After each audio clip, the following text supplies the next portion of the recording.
Hi, I'm Ollie Kenchington, and this is the next part of my series of editing tutorials that I'm doing for Cinema 5D. In this instalment, what I want to talk to you about is cutting dialogue. What's nice about this is it puts the viewer in the perspective of an observer during a conversation. And you want to keep that illusion, you want to keep it so the viewer constantly feels like they are there in the moment. If two people are having a conversation and a third person is witnessing this person isn't going to know when one or other person is necessarily going to speak. So, for example, if someone walked in the room behind me, I wouldn't look over my shoulder at the same instant that a door opened. And if I did, that would feel very odd. What's far more likely is that I will hear a door opening and it will make me look backwards. In real life, something audibly is triggering a visual change. So again, if you look at your edit and you see lots of straight audio and video cuts, then that should be a telltale sign that something's going to be feeling unnatural, because that's not the way that life works. I'm going to use some footage that is from a documentary that I shot earlier this year. It is a completely unscripted conversation between two musicians who are talking about the way that they collaborate and make music together. Or a photographer, or you're going to have to collaborate with someone. That's what music's all about. If you think about you and I, we do a very similar thing. And I think that's unusual, that. And I think where we get the most out of our relationship... It pulls in some of the ideas we talked about in the last tutorial, where you will look for sync points or anchor frames to chop your conversation or your dialogue up. And you'll be looking for simple, obvious places in the dialogue to do that, to get the timing right. And that's what music's all about.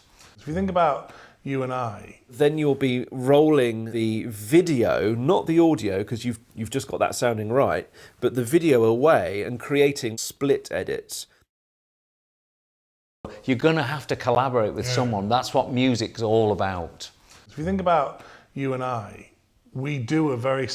So split edits are either J cuts or L cuts. So either the video is leading the audio or the audio is leading the video. And so what you can do with this conversation is you can look for the moment where someone talks, and when the next person starts, instead of cutting to them at the time they start talking, what you can do is you can hear them, so they start to talk, and that makes you look at them.